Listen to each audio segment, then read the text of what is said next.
1, 2, 3.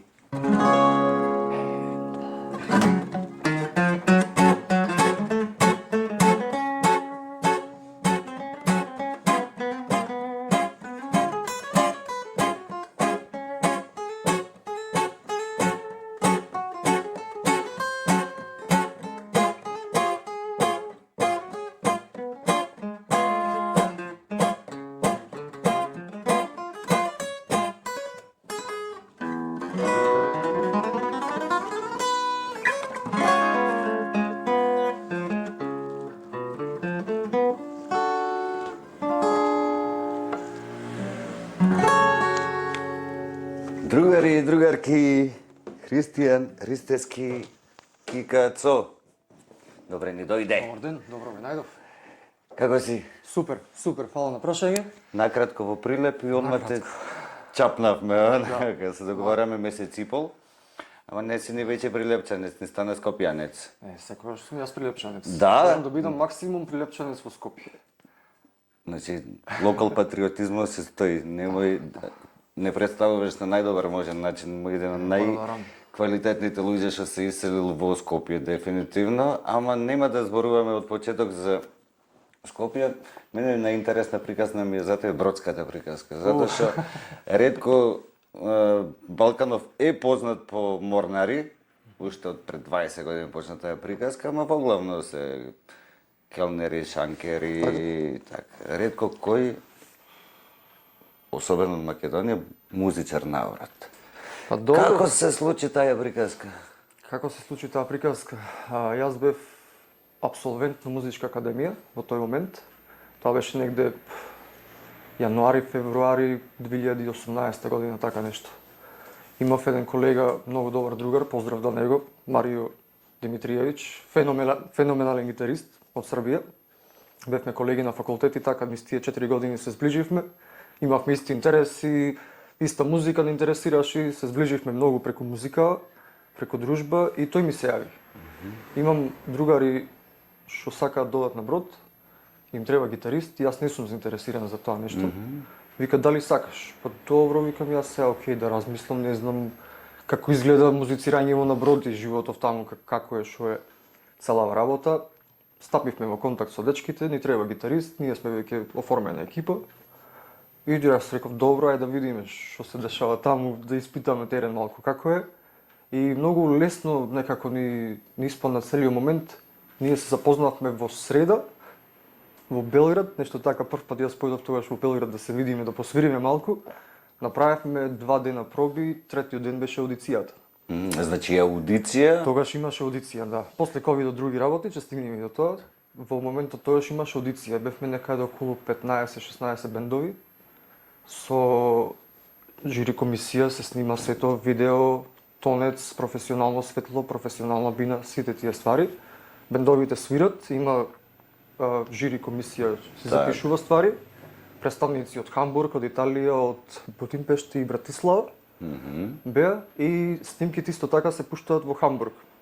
Таму беше седиштево на ентертејмент као сегментов на целата таа Ентертејмент департмент. Департмент, да. Да се изразиме така. Бродски. Да.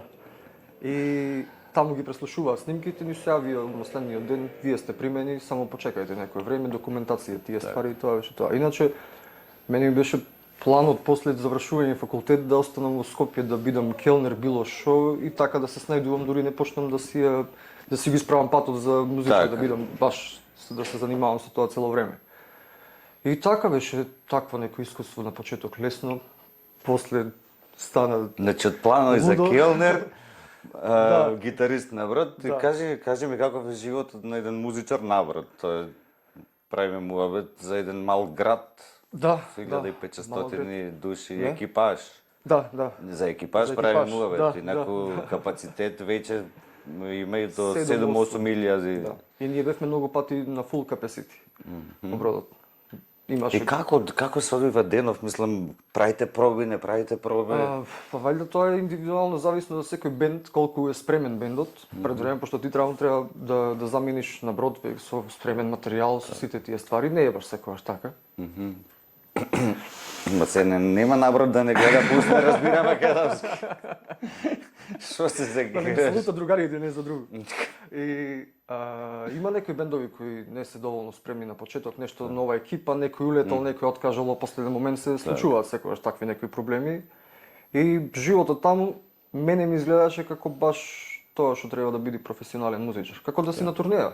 Так. Само што не свириш авторска музика, не е турнеја со авторска музика, туку Так. свириш парти хард. Јасно. И дали, пошто луѓето кои што ги користат тие тури на крстарење, многу ретко мислам дека има млади луѓе, има воглавно се Да. повозрасни. Како тие повозрасни луѓе are partying hard? Зависи, некојаш дури видно изненадувачки за годините, да. Да, воглавно се постари луѓе. Ние свиревме, нашата компанија беше некоја германска компанија со седиште во Росток и Хамбург. За германци има поволности, во смисла попусти, такви Так. ствари. И луѓе што се во, да речеме, околу 50-60 години, пред пензија, мирен живот, такви ствари, сакаат малку да си прошетаат низ светов. Доживување му е целото крстарење на брод, отворено море, тие секви ствари. Таму тие 50-60 годишни кои што дошле и гледа млади дечки со гитари и да, тапани, дали имало непристојни понуди од тетки? Имало. Да? Да, мора, ако бидам искрен, да. Да? Да, што не значи дека треба да потпаднам под искушение, така. Не, прво е забрането да се општи со гостите на таков начин. Да, меѓутоа тие доаѓаат. Да. Значи и да ти нудат онака добри се- суми? Не станувало никогаш збор за сума, не сум добил аз така. Не, или чисто онака као Чисто онака као... Ако супер може сме, да, да. Ете, тука сме ние. така. Какац. Имало. И ти доживе да еден договор буквално те фати за време на пандемија. Да, тоа беше интересно, мощно интересно искуство живот. Тај раскажи малку. Се па- најдуваш во еден брод кој што е празен, тоа е само екипажот тука и немаш гости, си на порт Ние или укотвен некаде. Нас ни почна тој договор многу добро. Не ме интересира како заврши. Да. Ни почна многу добро и некои 2 недели онака озбилно беше, озбилно свирење стварно на сцена.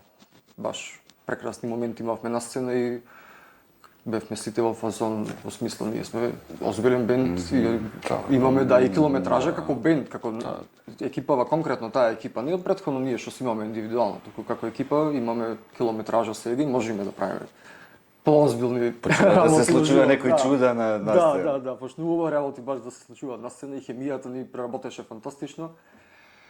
2 недели во цела возбуда дека е многу добро и дека супер си поминуваме. Од Сабајле стануваме сите и као треба она сите што се гости мора да се пуштаат со автобуси дома, летови вонредни ваму таму, па нема летови, па проблеми. Не може да остане во хотел, треба да остане во хотел, во карантин, во не карантин, цел хаос. Мислам дека за рекордно време се евакуира нашиот брод од гости и останавме само екипаж. Останавме некои максимум 1000 луѓе на бродов. Вклучувајќи ги тие што мора да го одржуваат бродот, тие се главните офицери, тие сите што се инженери долу што работат во кеј машини големи. И неколку месеци бевме во Тенерифе, 2 месеци мислам дека бевме заглавени во Тенерифе и ние имавме среќа тогаш бидејќи бевме веќе укотвени во Тенерифе.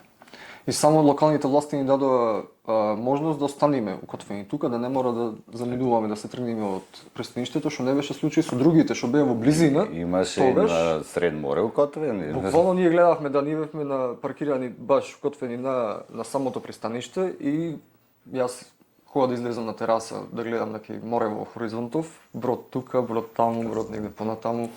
А не ве оставија да излезете од брод воопшто? 4-5 месеци не бевме на копно. Не смеш да цапниш на копно 5 месеци. А бевме добра екипа, добро друштво бевме. Сетото супер, ама пак 5 месеци Многу е. да си затворен во една метална лајџа е многу зафркната работа. Мојавето ми беше чувството кога излеговте по 5 месеци, кога се генгвеј кога се отвори. Прво беше страшно, ти не можевме да си дојдеме дома.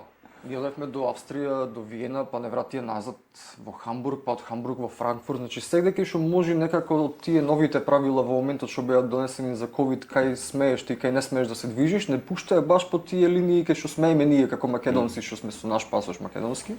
Да поминуваме така, па одевме до Виена, па знам се вративме назад со Дејан Трајковски бевме заедно. Со Деки. Беше авантура така, интересна.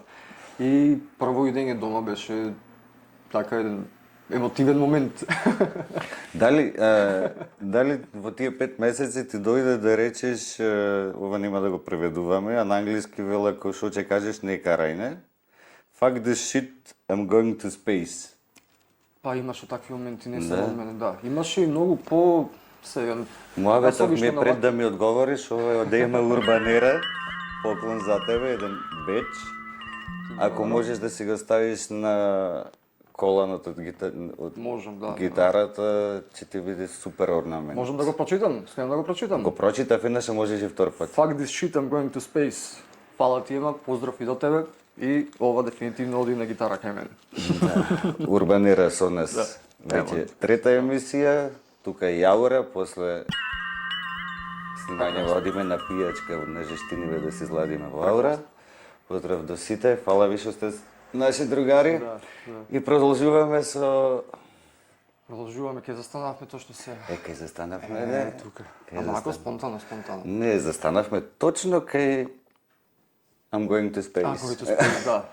Јас не сакам сега да спомнам многу мовети такви од ковид и сето тоа се трудиме или сега да го забораваме да поминиме, ама имавме момент кај што од Тенерифе не префрлија на еден брод повеќе бродови, екипажи не собраа и на еден брод не префрлија. Од Тенерифе одевме до Хамбург на море, тоа беше неки 10-12 дена на море бевме.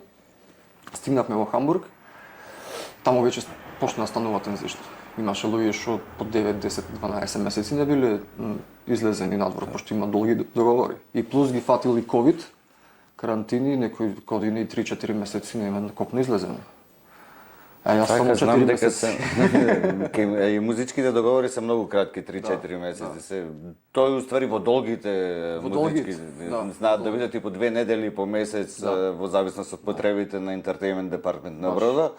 Ама луѓето кои што работат особено во housekeeping, особено луѓето што се од трети, како ги вела земји од третиот свет или како да ги вела сега да не тресам глупости, од Мадагаскар, Индонезија и така натаму тие навистина работат многу долго. Да. Многу често и ама види ти кога имаш договор 12 месеци, ти секој ден можеш да излегуваш на копно. Овдека 4 месеци си, значи си работел 12, сега 4 месеци немаш цапнато на копно. Воопшто. Тоа е веќе... Макар и во тоа време дури работи на договор. Нема многу време тој да излегува надвор, може да излези нешто. Ама може да излезеш сат-два максимум, и то не секој ден. Да, и не секој ден. Не секој ден. И на година дена таков живот, плюс уште 4 месеци. 4 месеци, не да се случа параној, паника и така натаму страшно. Ајде да завршиме ова темава за ковид. Да, ништо добра лекција во животот, да се ги цениме работите што ги имаме за сите, за цел свет, така и тоа е. Белки, да речеме 10% од планетава Земја да научивме нешто.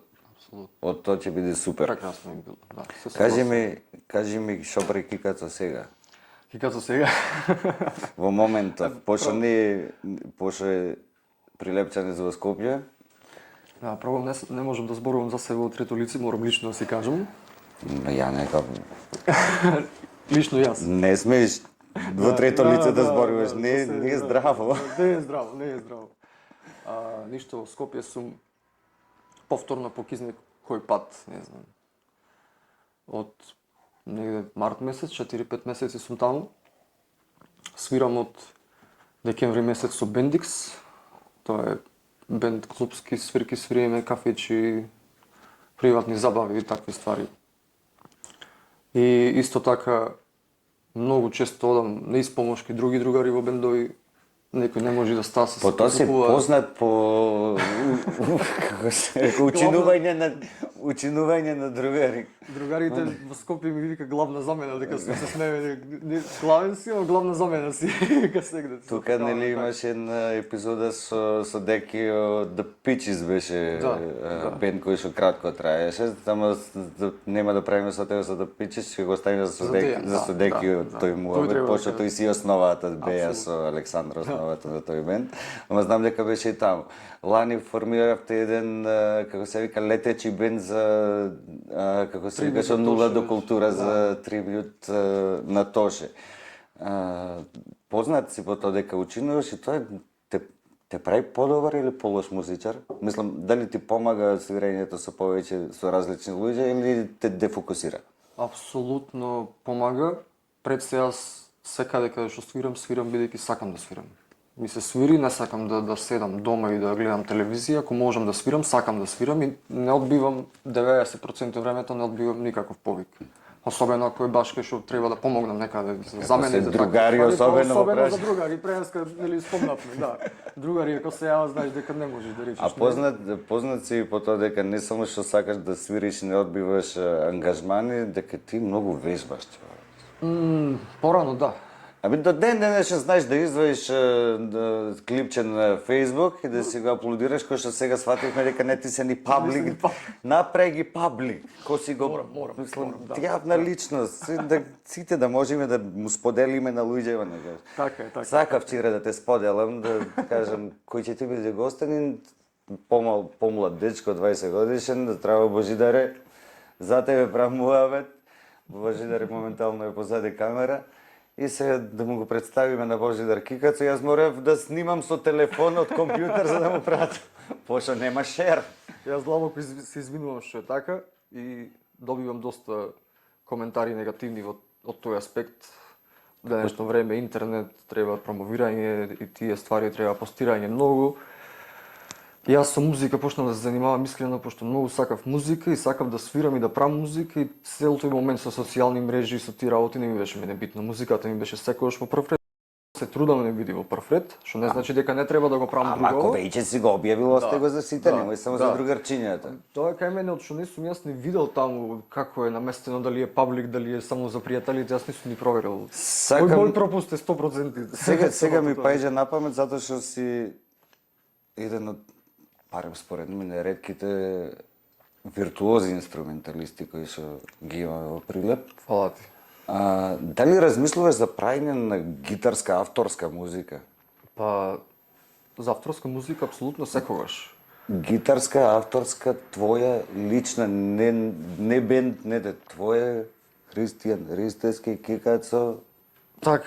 инструментали, гитарска музика. Кога бев помлад да речем, имав аспирации кон такви работи, да биде гитарска музика. Знаеш, на почеток кога слушаш некој инструмент кога сакаш да го научиш баш да влезеш детално да се занимаваш со нештото по-сериозно во животот. Нормално ако е гитара слушаш само гитаристите, интересира само гитарска музика, дури не ги научиш сите тие работи што ги крија музика, сите тие тајни на музиката, ние што ги зборуваме ситници. Дали мислиш за да слушаме нешто од тебе направено, не туку ми врти ко киша кон Крајгоевца. Гитарска музика не, али музика генерално авторска музика, која нема да биде ориентирана стриктно на гитара, да. Сакам да биде музика, не сакам конкретно да биде гитара во преден план. Последно нешто кое што јас барем знам ако е Chromatic Point.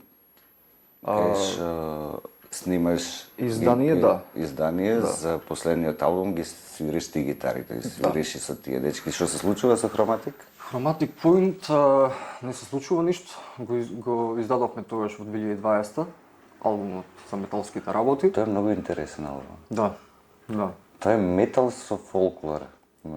Тоа беше има многу македонски мелодии во него. Целата идеја на бендот беше да се прави музика што е во модерно спакувана музика со примеси, да има многу големо влијание на етно музика наша македонска, Мене тоа многу ми се бендисува и јас сакам во секоја музика што би ја правил во животот авторска да има некој момент на етно на нешто такво, пошто тоа си е тоа што си го имаме ние во Затоа што душата. прв пат ја слушав етно со метал, затоа што метал е ептен хард, а нашата музика е лирична, е нежна онака. Ама многу добро го имавте спакувано тоа. Имавте со, ако не се лажам, со синтезис една песна заедничка. А тоа е во времето кога што беше Стефан Миладинов во бендот таму, феноменален гитарист иначе. Или поздрав и не до си него. ти во тоа... Со синтезис не, јас сум после. После тоа влегуваш, после тоа. Така, сега. Тоа е многу интересна спојка. Еве фан факт да ви кажам за Chromatic Point во времето, јас кога требаше да свирам во Chromatic Point, јас го предложив Стефан Миладинов, свиреше Стефан Миладинов, после тој кога не можеше повеќе да свири, тој ја предложи мене, па јас Па беше како се вика, па да учи нам беше, па останав. Не, ние сме со него многу блиски другари, прекрасен лик и прекрасен музичар и секогаш можеме со него така, тој да свири, јас да свирам, да И си сега помагаме. стасуваме до прашање од публика. Кои гитаристи имале најголемо влијание врз тебе? Од македонските, пред се морам да ги спомнам македонските, мислам дека многу малку се зборува кај нас за колку битни и добри гитаристи имаме кај нас. Дефинитивно Владко Стефановски, така, кариера, феноменална кариера. Неверојатно. И со Лепи Сол и потоа неговата соло кариера феноменална. Димитар Божиков, порано гитарист на Меморија, сега гитарист со Лепи Сол, феноменален гитарист. О мај гад. О мај гад, каков тач. Прекрасен. И Гино од Архангел. Албумите на Архангел се легендарни. Гитарите таму се легендарни, аранжманите, музиката, тоа е прекрасна музика. И мислам дека пред се треба да се зборуваме многу повеќе за нашите музичари и те како квалитетни музичари имаме тука, потоа за светските, да речеме, познати. Мада светските познати Ингве Малмстин, Џон Петручи, Биби Кинг, са сите се тие различни и различни стилови, ама јас сум таков карактер. Сакам музика, не се ограничувам стилски, шетам наваму натаму секаде помалку пипувам, затоа свирам со многу различни проекти. Ама затоа и сакав да свириме со лажато, да извириш тоа со лажато ни на кој што апсолутно нема врска со она што секојдневно го свириш. Ама па ете, и тоа го дознав од сторис, имаше стори објавено. Аха, окей, супер, да. И сега како акустична емисијата, барем од последните 2-3 емисии, прво пред да набавам акустична гитара имаше и електрични неколку епизоди. Ама сега мислам дека ќе се задржиме вака, па сега ќе гостуват. Сега се погоди при 3 емисии, 4 ќе бидат со гитаристи. И извинете, тоа е. Ќе има и други, ќе има и пејачки, ќе има и други инструменти. Прилипот секогаш бил расадник за добри гитаристи, така да... Значи, со Рубин Димковски го потврдивме тоа минат предни Со Меморија свири сега, така. Рубин е со Меморија сега. Емисијата претходната, супер емисија. Значи, многу гитаристи. Многу гитаристи. Што е супер. И сега многу сте. И треба да ве поддржуваме, треба да ви се радуваме и да си рече луѓе, овие на иста почва се родени јавле.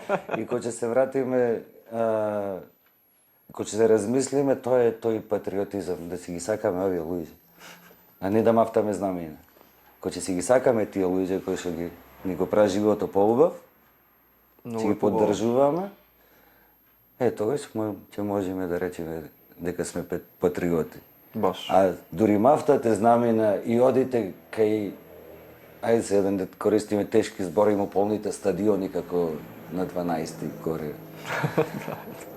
А поло од вас мафтате знамена, минимум, не сте ни патриоти, а не сте ни совесни граѓани. Види, во вакво денешно општество македонско можеш да функционираш за себе си и за своите во кругот, кај што се движиш, да си одбереш со кој соработуваш, кај одиш, затоа јас сум тука дојден, бидејќи сакам тука да бидам и сакам и јас да го поддржам ова што го правите вие, како вие што го поддржувате тоа што го правам јас, пошто јас сметам дека тоа е добро и треба да се поддржи. Нормално и ако и мора да работиме заедно. И затоа велам, знаеш кој ќе ја рече некој за Турбо Фелкериве, кој ќе рече да бе, тај глупа музика, ама го имаш оној каков бенд има за него. Викам ти имаш слушнато кикацо со каков бенд свири. Добро, реално сите звезди имаат феноменален бенд. Ама види, може да ги плата, види како вела тоа што не може да се купи со пари, се купува со многу пари. Тоа е јасно, сега тој кој прави милиони ќе си го дозволи најдобриот бенд. Може не логично. најдобриот, веќе највиртуозен бенд. Да, секогаш.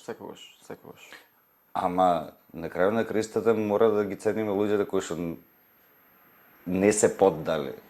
Од ти може да имаш понуда, сигурно и си имал, ама си останал, да правиш да речеме и со хроматик поинт музика, да ги забавуваш луѓето по скопски кафичи во моментов, со фанк, со соул, со джез, со поп, со рок.